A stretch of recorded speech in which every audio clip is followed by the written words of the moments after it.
Cool. All right. Perfect. How's it going, Chris? Fine. How are you doing, sir? Doing well. Doing well. It was great running into you about a week ago. I know you're running for mayor of Chattanooga. Mm-hmm. Yeah, tell me about, you're from Chattanooga? I've been from Chattanooga my whole life. Nice. I've been with my wife over 30 years. I have a son that's working on his master's in civil engineering. I have a consulting company. I've been consulting architecture engineering for 40-something years. Yeah. And I've done a lot of consulting out in Colorado Springs, Colorado, which is El Paso County, which is one of the biggest counties in the United States. It's over 2,000 square miles. It has 10 city mayors, and then they have 10 city council people, and I worked out there with the county administrator. That's in Colorado Springs? Yes. Cool. And they're a good bunch of folks out there. They have their problems like everything else, but I've learned a lot, and I learned to stay away from the federal government when it comes to the municipalities because they offer you money and there's always strings attached. Yeah. And your mayor has to stay in town. He needs to run the ship, captain the ship in town. He don't need to be going outside. What goes on around the United States is no business of ours. We need to take care of our own community. No, absolutely. Yeah, national politics it's interesting, and it's definitely come to a head in recent history. Right. But I mean, I think at a minimum, people should just, hey, get to know your neighbor, clean your house. Right. Let's do things like just the simple basics. I mean, John F. Kennedy, what did he say?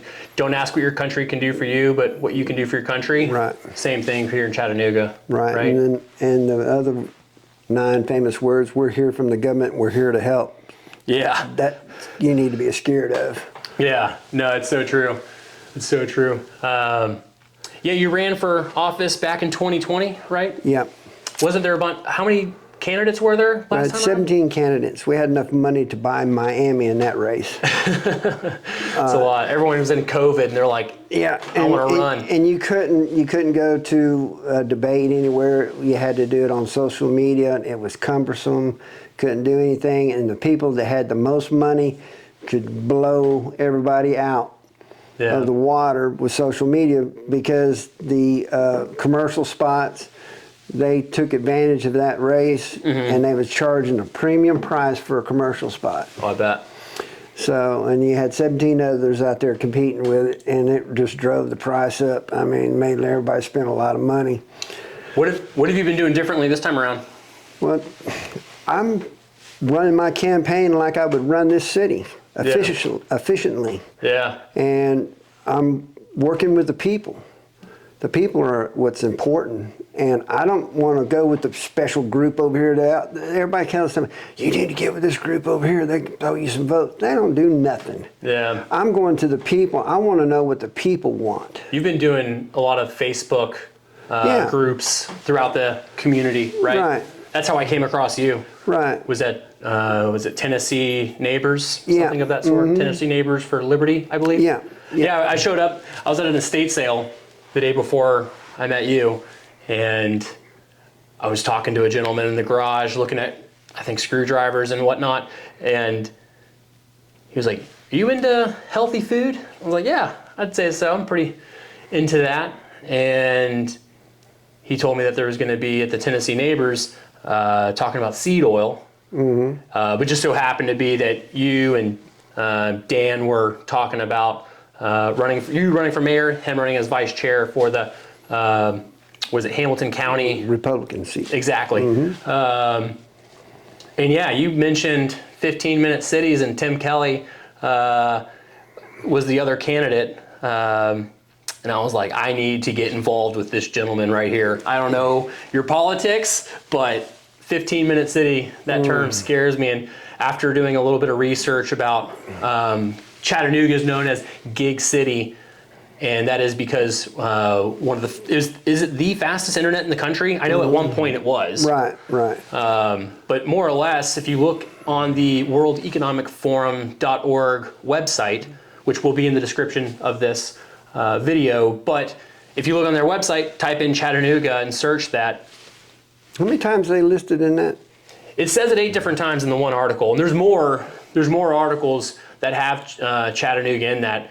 You can also find headlines, and when you click on the website, it doesn't go to the website, but the search still has some things listing smart cities and Chattanooga coming up. So, I mean, I'm all about technology. I love IT. I think Kelly is a very strong opponent for that type of thing right there. As a matter of fact, I think he's done some speeches in New York on it, hasn't he? Yeah, he's done. I mean, the research I've done, and just to be totally clear out there, I am working as your PR director, but so you just know where I stand on the side of that. But I think with this podcast, this conversational piece, just like Trump did with Rogan, Tim Dillon, and many other politicians, Robert Kennedy Jr. has done a bunch of podcasts where we have this conversation and people can hear directly what kind of personality do you have, what kind of life, what's your life been like, what struggles have you been through, where does your expertise lie, where doesn't your expertise lie, so then you can make sure you can lean on the right people and bring the right staff in, because running a city is going to be a pain in the butt in a lot of ways, but it's a pain in the butt that needs to be taken on and taken away in a smart way. Reducing budget, being more efficient, everything that Doge is doing, why not try to bring that same thought process and reduce budget and be more efficient with Chattanooga government?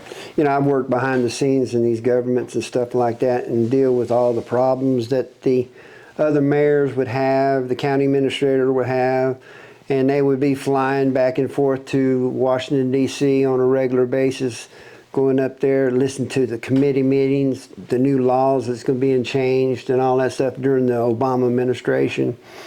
And my boss he was funny, he would text me, he'd say, "You hear it?" And then I reply back to him, I said, "You hear what?" He said, "You don't hear it?" And I said, "I don't understand what you're talking about, man. You don't hear the whistle blowing?" And I said, "No, I don't hear a whistle blowing." "Well, there's one blowing up here, and it's a big train, and it's heading our way." And they would be passing some kind of crazy legislation that would affect my community. And then he would take and send that down after he's done with the committee, so I can inform Chattanooga what to watch out for, okay? And one of the things that we did was Bigger's Water, okay? And that almost passed, and we could have been in serious trouble. But come to find out, like our levee system in Chattanooga has never been certified or accredited by the Army Corps of Engineers. And what does that mean? Well, the Army Corps of Engineers has to go and test it. They core drill it, they test it, they make sure it's compliant, that it can hold. If you have a major flood in here, it'll keep those people dry over in Brainerd and Eastgate. So, with that said, if that thing is not certified or accredited, it's the same as not having one. That means all those people in Brainerd and East Ridge and all that are going to be required to have flood insurance. And the way the flood insurance worked, it worked in increments. It went from $1,000 first year, and this is based on a $100,000 house, okay? That's what your premium's based on, is $100,000, $1,000 per $100,000, okay? And then we jump up to $1,400 the second year. Third year, around $1,600, goes up to $2,400, and on up. And to the sixth year, you'll be paying close to $6,000. When did that take effect? That was during the Obama administration, but it never did pass. Oh, that was initial legislation. That was initial legislation to warning us about it. Yeah. So I was going to, our administration that we had back then was Andy Burt, and I was telling them guys down there, I said, look, we got to get this levee system certified and accredited, because all these people out here will be suffering with flood insurance. And I said, you do realize Moxon Bend, which is our sewer treatment, worth several $1 million.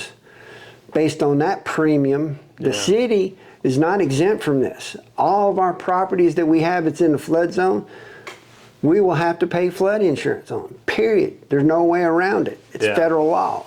Yeah. And I said, you guys need to be prepared for this. And that levee system is what's holding us up. So that needs to be priority.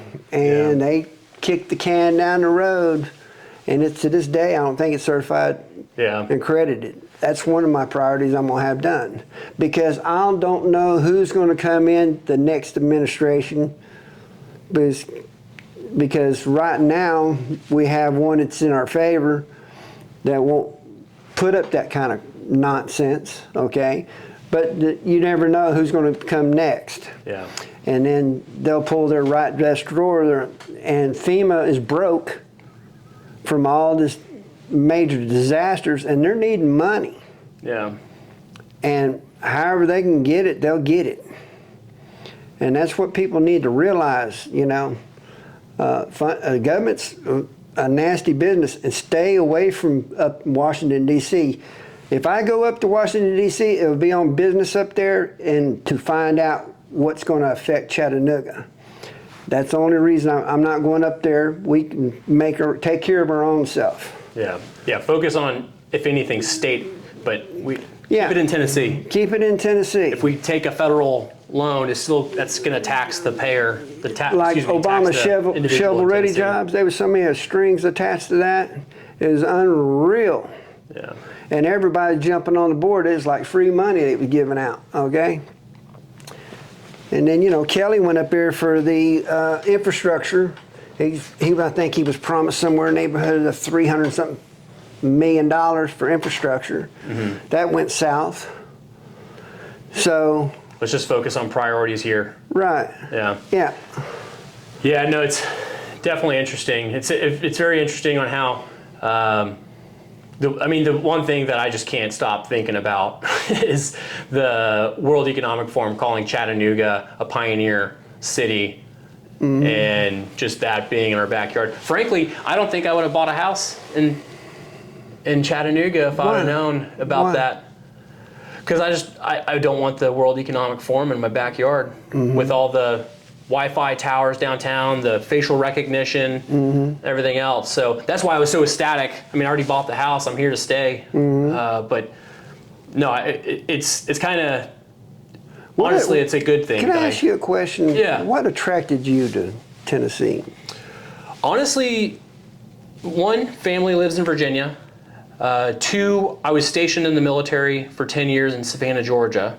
So I was looking forward to being in the South.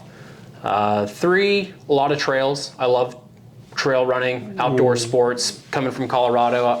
My fiance, she wanted to leave Colorado years ago, just with prices and government getting more and more into our bed and everything else, because I was always griping about them taking away gun rights slowly but surely. And then my last job, I worked on the Robert Kennedy campaign as a volunteer for about 9 months. In my last month, I was on staff as the Arizona State Director.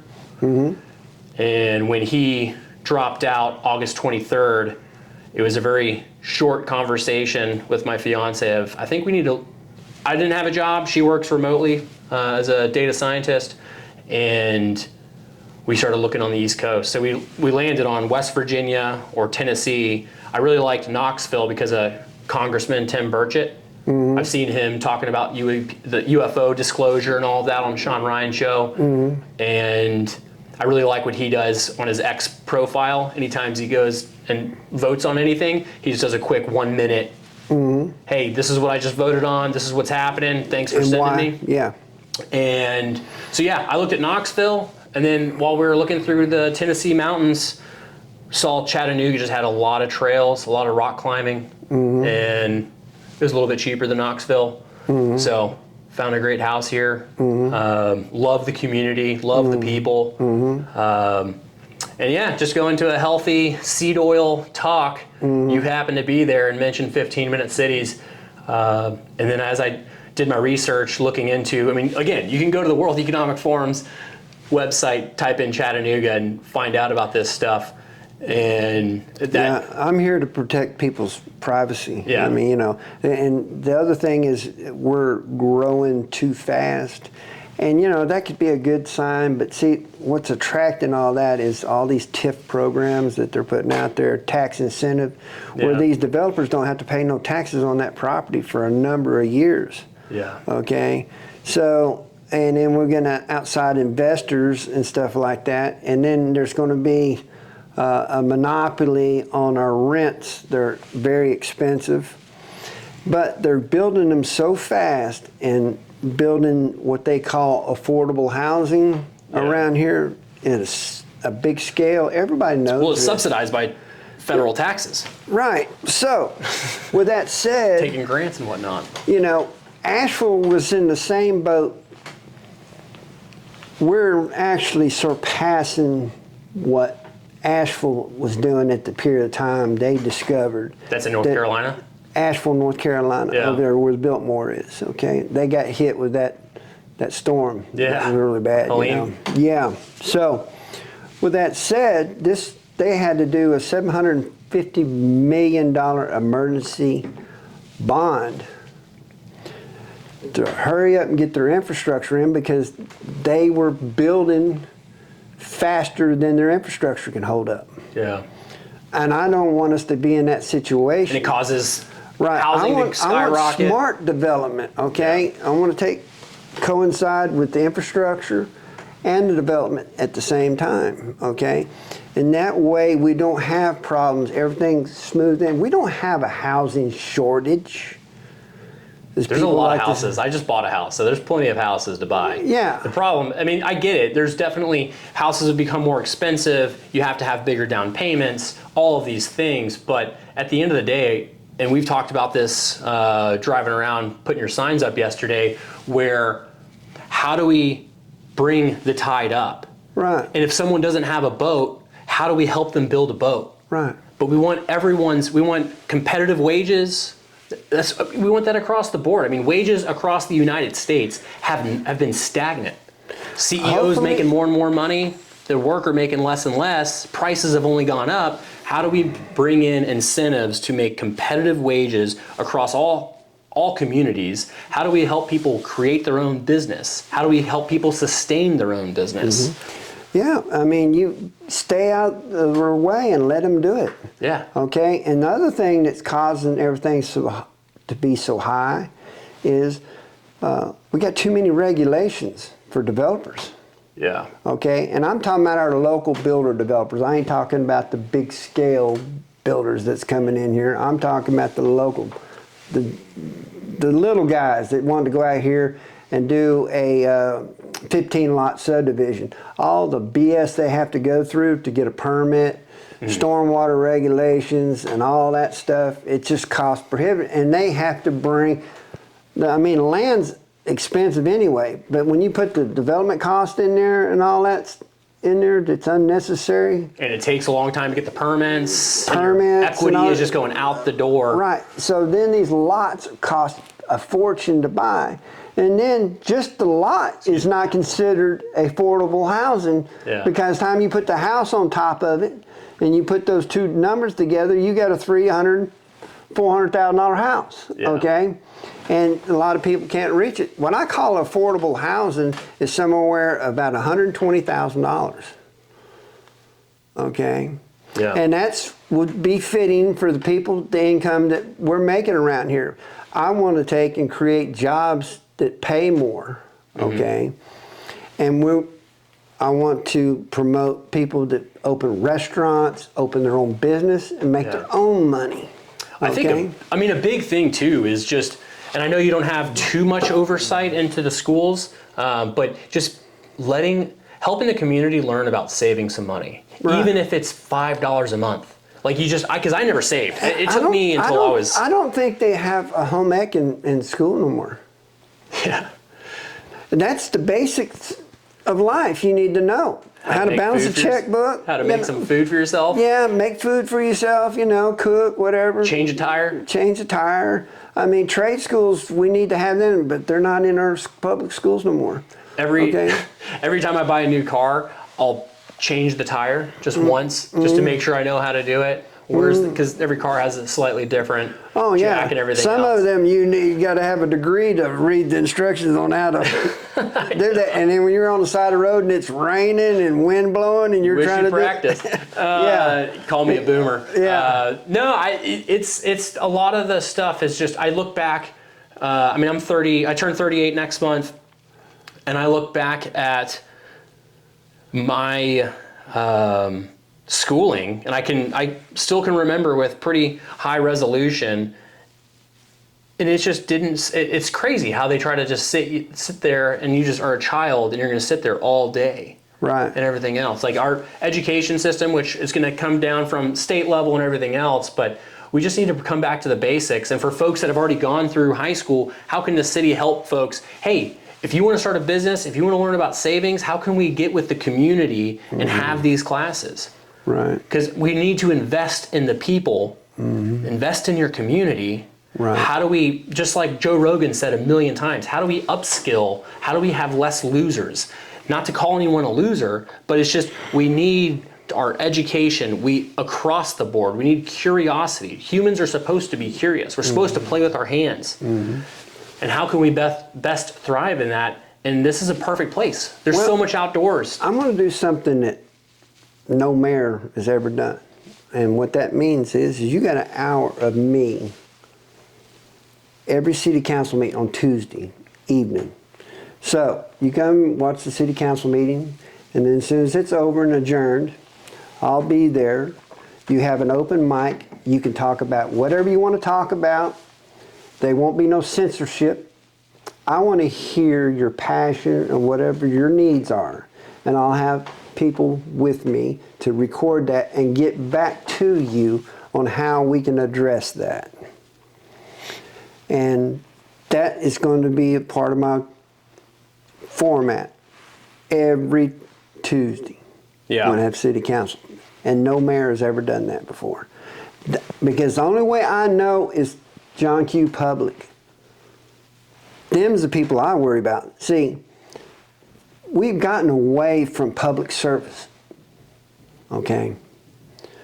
All of our officials are getting too hubris. They're turned into dictators. They like the power. Go to parties.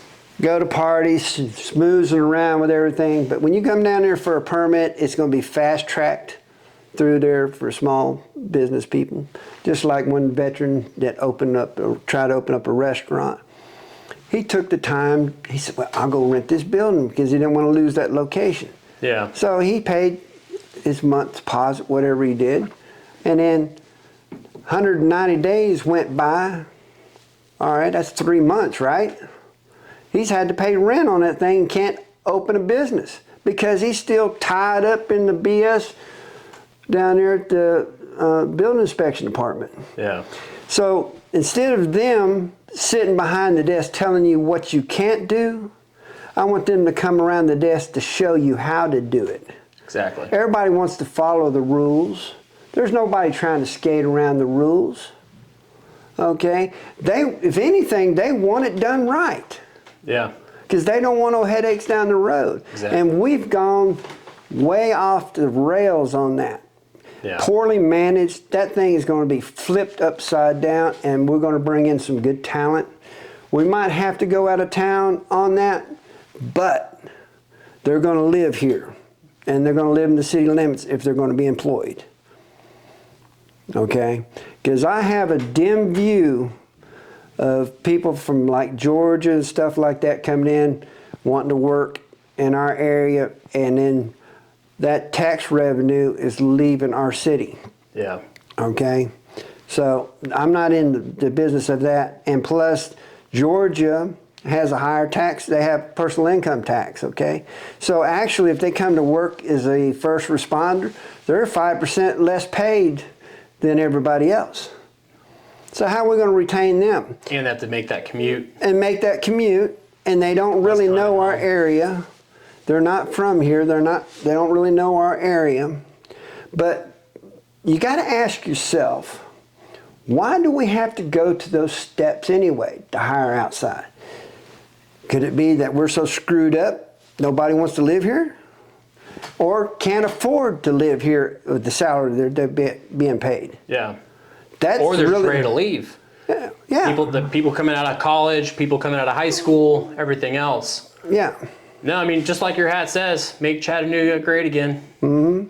So that's what we're going to do, and it takes the community to do it, okay? Yeah. And I need to know from you guys. And you can have meetings with me every Tuesday, and nobody ever done it. And I give you an hour of my time. Yeah. And we could find somebody as well, if not myself, to stay after on those meetings, just to, if you got to go do something. Well, yeah, it depends. You know, that might be rarely, but I'll put it in my agenda that I got to be in Chattanooga. No, for the hour. I'm just saying if there's a long list of lines, at least at a minimum, like you got to make it, just like with IT, just like these large companies that streamline incredible amounts of data and organize it. We have to do something of the sort with our local government. You have to have a ticket, and you got to get to those people. And speaking of data, what is that data going that's being farmed out of our network down there? It's a great question. I come from a technical recruiting background, worked at Tech Systems for 3.5 years, and recruited software engineers, cloud developers, all sorts of data pipelining. And I know that the internet is basically impossible to keep safe. Any of your information that's out there, it's tough to keep, but especially when you have the World Economic Forum calling us Gig City and using us as a pioneer city for having the fastest internet years ago, and it's only gotten faster, and you have Wi-Fi towers across all of downtown. It scares me. The question is, where is that? Yeah. The question is, why us? Cheap. Prices will go up. Right. Great place to invest. Right. We're going to use all these big fancy terms called the internet, and you don't know what you're talking about. We're a stepping stone to world dominance. Yeah. I mean, you have a lot of investors coming around from all over the world coming to Chattanooga. So we need to have Americans coming to Chattanooga. We need to have Chattanoogans starting businesses. Can I tell a story about that? What you're telling right there is interesting. I was building a restaurant across the street from another restaurant. And so I'm at the bar, and I'm eating me a quick lunch, and then I got to get back to the guys over there. And I had a gentleman sit down there beside me. He says, "Hey, how you doing?" I said, "Fine, how you doing?" He says, "I'm from out of town. Can you tell me where the city council meets at?" And I said, "Yeah, downtown." "What time do they meet?" I said, "They usually start at around 6 o'clock. And then he says, "Okay, thank you." So I continue to eat. And then he was wearing a sports coat. He's a clean-cut guy. He looked like a businessman. So I asked him, I said, out of curiosity, why would you want to go to the city council meeting? And he says, "Well, I'll just tell you what I am." He said, "I'm a headhunter. And I'm with a big major company. And I'm not going to disclose that company. But they're not here, by the way. But what I do is the people upstairs will search around. We're looking for another place to locate and build. So they'll look at what's going on in like Chattanooga here and listen and read the stuff that's going on. And they say, "Okay, let's go check that out." Okay. And my job is to come in town quietly. Tell nobody, none of my business, and I go check out the schools. I ask people in the community what they think about the schools, what kind of outdoor activities you have over here. Is the restaurants good? People generally happy? How's the crime? Okay, because my company that I represent has a philosophy. A happy employee is a productive employee. And they will not move here if my report does not show what they want to hear. And they will not go to City Hall and ask them because City Hall will tell them what they want to hear. Yeah. And we're not here for a tax break incentive or anything. We're here because it's a good area. And, we can recruit talent in here. And that's the other thing. I look for people, if there's any talent. Yeah. Because we wanted to hire local. Okay, but we want everybody to be happy. When was this? This was in 2000. I guess you don't know because you didn't mention the company. Oh, he mentioned the company, but I don't need to reveal it. Yeah. Yeah, it's they're not here. They was planning on going out there at Enterprise South over next to Volkswagen. Gotcha. It's a big company. Yeah. Big company. No, We're about 300 to 400 people. Yeah, I've been in Chattanooga now almost 3 months. Bought a house almost exactly a month ago, and I was talking to my neighbor. He's a minister, does a lot of mission work, and as I was getting more involved, I think it was within 24, 48 hours of us talking to each other, and then I started chatting with him and brought your name up. Hey, have you heard of Chris Long? No, I haven't. What are your thoughts on Tim Kelly and how's he doing?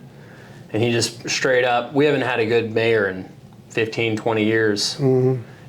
What's it? Corker. He mentioned Corker. He was a mayor, right? And then he went to go be a congressman or senator, something of the sort. Mm-hmm. Forgive my history. But no, it's interesting. And I think that's just across the board, and people have gotten fed up with it. But I will say, I mean, that's what got me involved in politics.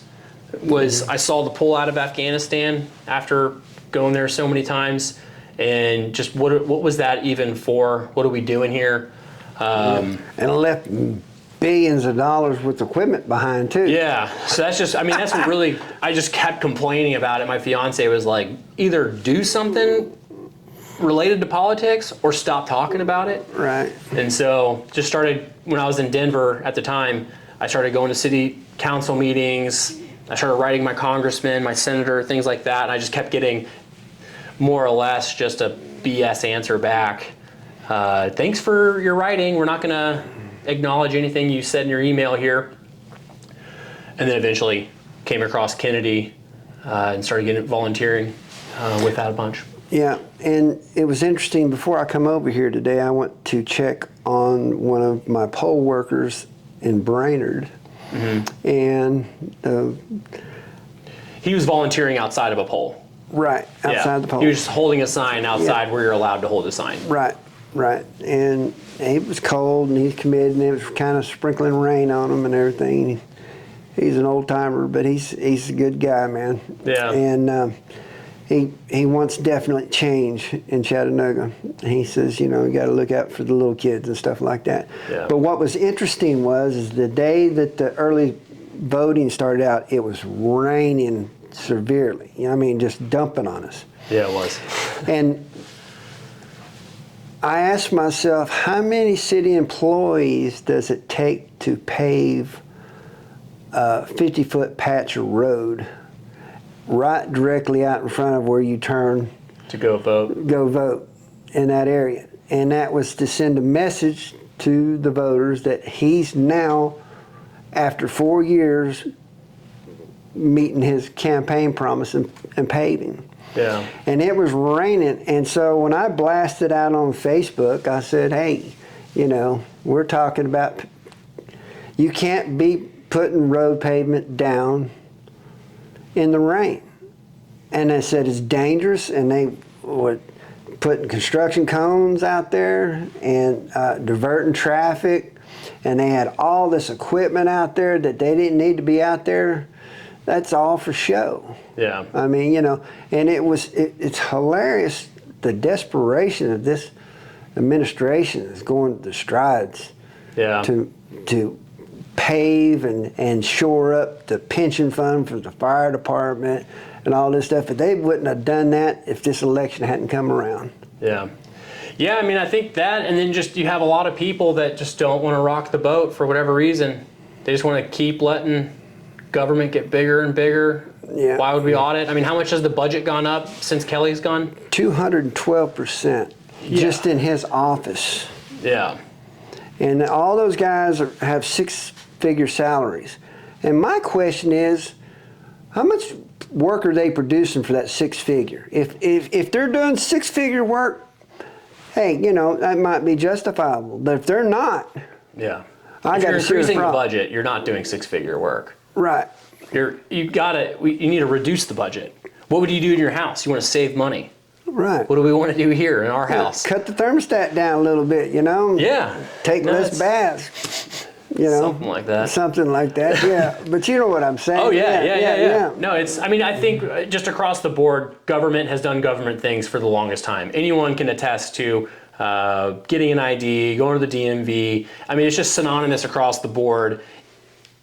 We gotta put a fire under people's feet, and we gotta increase the pay in government so you get the better talent. You want people to show up ready to work hard, be proactive. I mean, proactive nature has just left the American spirit across the board. There are plenty of people like you and I that have plenty of proactive nature, and it's better to scream out onto YouTube into the void and hopefully the signal and less noise. But we got to start doing it ourselves. And again, going back to the John Kennedy quote, ask not what your country can do for you, but what you can do for it. And when you got to get that in Chattanooga. Right. We got to help all people. We got to get faith back into our community. And we got to start. It's not going to happen overnight, but we can make it happen in 4 years. Yeah. It'll set the tone. It'll set the tone. This isn't going to nothing gets fixed in 4 years. You got to continue. Right. You have to. We're going to set the tone and move the ship in that right direction. Move the ball forward. Mm-hmm. Yeah. No, I think I was talking about it with my fiance, and I know I mentioned to you when you got here, what happened to the term, what would Jesus do? I think the globalists wanted to get that term out of the wristbands, or wasn't it a wristband? I was a kid when that was around. But what would Jesus do? Right. Like, what would you do if your mother was if you're not religious? What would you do if your mom was there looking at you? What would you do if your partner was there with you? Like, let's do our best to be our best selves, hold each other accountable, and build community, build resilience. Last thing I want to end on. You recently started doing carnivore diet. Started doing that more and more. Tell me about that. Carnivore diet is wonderful. And I've been listening to Robert Kennedy, and then I listened to a doctor up in Nashville. And I have an autoimmune disorder. And what happens is I'll have inflammation, back, joint pain and stuff like that. And I was gaining weight, and I was getting to be like pre-diabetic, and then, you know, my blood work wasn't all that stuff, you know. So going to the regular practitioner, you know, and they say you need to cut back on all this stuff. So the daughter of that Canadian speaker, what's his name? Jordan Peterson? Jordan Peterson. Oh, yeah. She started that, and I was listening to her, and she had all kinds of medical problems. She went to doctors after doctors, and they kept giving her pills after pills. She had everything. Her immune system was whacked. She had 2 ankle replacements and all this stuff. So she got on this carnivore diet, and that's all she does, eat meat and water, nothing else. Yeah, I think it's lamb. Yeah, lamb. I've heard Jordan talk about this. Yeah. And she's doing wonderful now. And I've been doing wonderful. I've lost 70 pounds. My joints don't hurt no more. I got energy. I'm ready to go. You do have a lot of energy. I mean, it's been the last like 5 days. You've just been going, putting up signs, talking to people. I'm texting you at 4:30 in the morning. Seriously. I didn't wake up till 7:30 this morning. I saw it was 5:35. You sent me a message today. Hey, Rolling Stone don't gather no moss, man. I always remember that. Yeah. No, I went fully organic January 1st last year. Dana and I we wanted to do a boot camp, and we went to bed the same time every day, woke up the same time. We did the on-it workouts and went fully organic. And I've basically quit drinking and only eat organic, and I've never felt better. I feel like I'm back in my 20s. And you know, we got a city councilman named Chip Henderson that's over the bee organization or something like that. I want to bring back the bees in our communities, because bumblebees. Bumblebees. I mean, you know, they're pollinators, man, cross pollinators, and we want to grow our own foods, organic foods here, okay, and do our own meat packing. Yeah. And then we need to supply those type foods to our kids in our schools, because what's happening, and a lady pointed it out to me, and it made perfectly sense. She works at the school.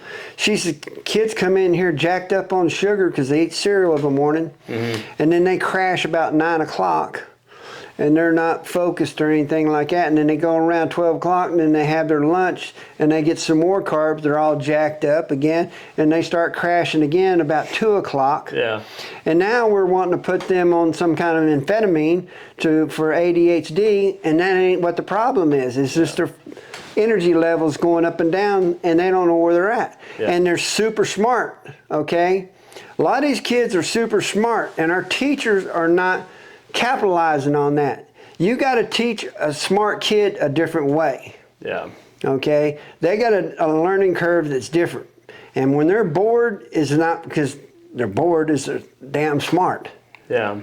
And you focus in on that. Yeah. So we need to teach the teachers how to recognize that. Because all these kids have potentials. I mean, they're off the chain.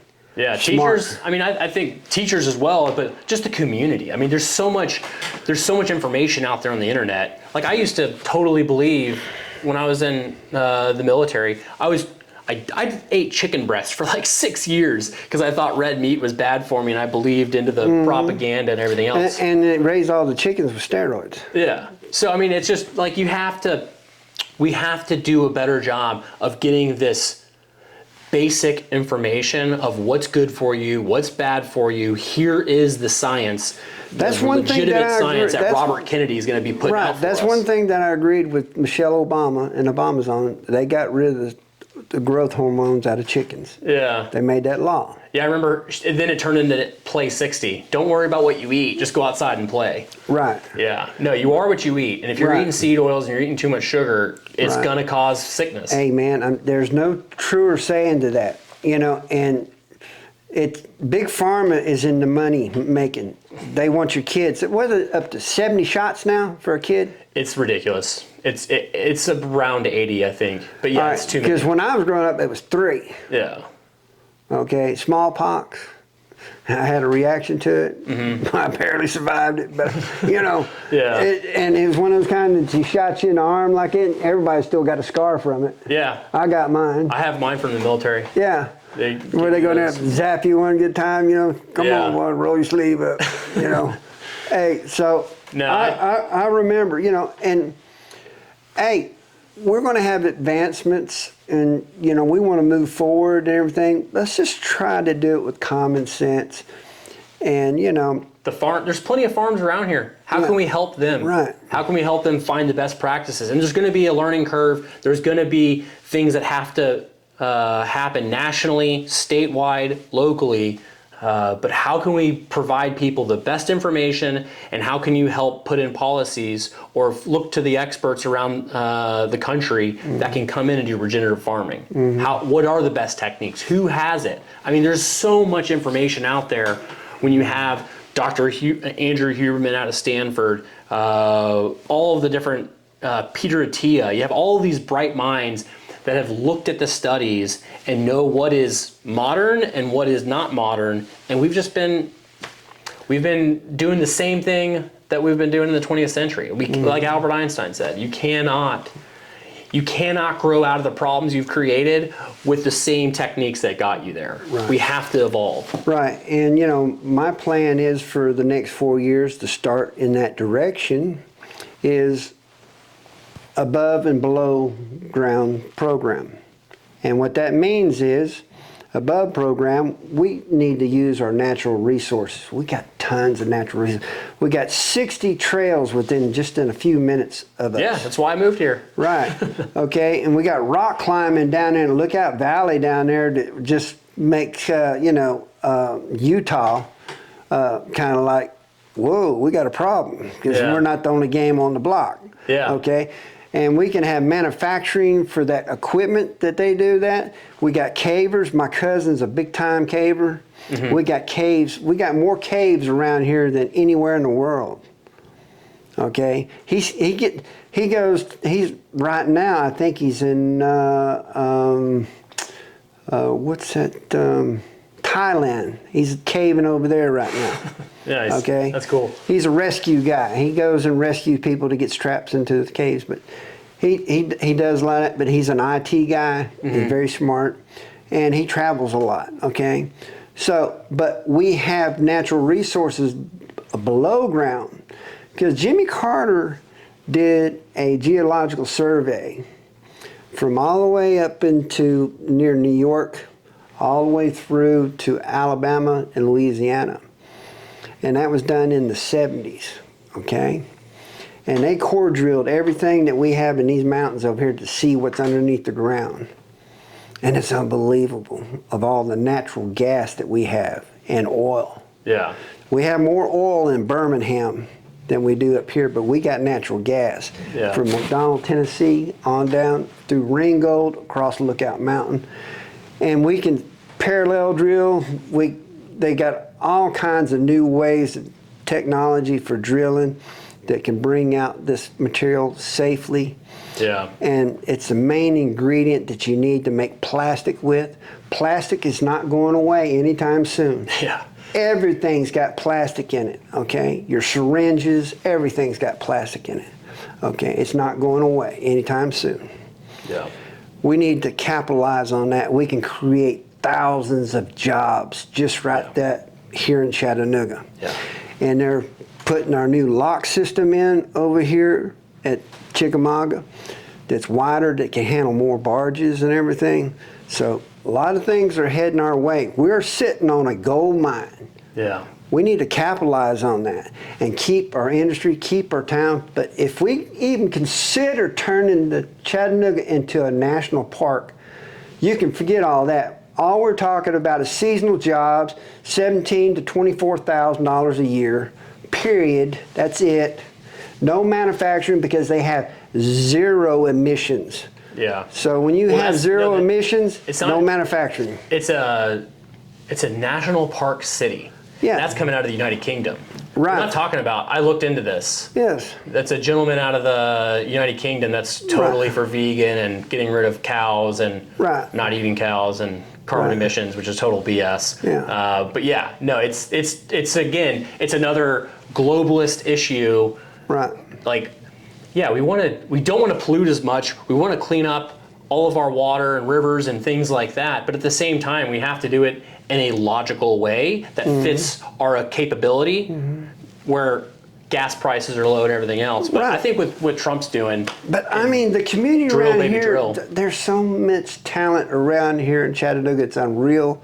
Yeah. And if we can harness that, and I know I can do that, I can harness that power and get everybody into a think tank, and we all think out of the box, we can make this place something else. Yeah. And everybody would be admiring us and trying to copy us and try to set their own trend like that. And we'll separate ourselves from everybody else. Made in Chattanooga, Tennessee. Made in Chattanooga, Tennessee. How do we do that? Chattanooga Make more strong. of that. Yeah. Last thing, when I was in Colorado, not Benchmade. I have the knife in my pocket right now. I can't think of the name of it, but it was just so nice to buy a knife that says "Made in Golden, Colorado." Hey, it was just you've been up to Ooltewah to Frost Cutlery? No. Oh, you're gonna love this place. What is that? That's where they make all the cutlery knives. Oh. It's local. Frost Cutlery? Frost Cutlery, right there off of Mountain View Road. Yeah. Made in Chattanooga. Made in Chattanooga. Man, and they got every kind of knife you can dream up. Switchblades, it doesn't matter. They got it all. Yeah. And switchblades are illegal in Tennessee. Yeah. You don't need They're legal here. But I mean, they're a handy tool because you can take it out of your pocket. You got something you got to cut, a little string or tie or something like that. There you go. Yeah. That's what I do. It's not. I don't look at it as a weapon. No, me either. Yeah. Right. When I would walk around Colorado, people would see a pocket knife in my pocket. Like, what's that for? Like, I don't know. The box I opened this morning, the little thread on my. I mean, it's a tool like everything else. You know, it's a necessity of life. I mean, they've been carrying knives since the beginning of the time. You know what I mean? I know. Everyone wants to get so. It is what it is. I'm not going to go there. No, I really appreciate taking the time doing this. Thank you so much. Talking about your political philosophy and just where you come from. Right. Like I say, you know, a mayor is to protect from foreign and domestic. And I'm here to protect the citizens of Chattanooga and let you know what's coming up front. I'm not going to hide it, and transparency is my number one.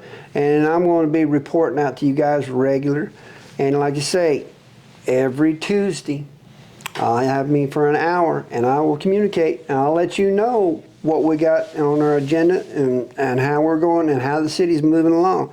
And then I'm counting on you to help us grow, because you guys are the smart ones out there. I'm just going to help you get it together. I know how to solve problems. That's what I'm fixated on. That's what I do. I love it. That's what gets me up in the morning. I had, you know, some people have crossword puzzles. I have building codes. Yeah. Okay? Yeah. That's what entertains me. Okay? And I will not, I'm relentless. I will not give up until a problem is solved. Awesome. Thanks, Chris. Thank you, sir. Boom.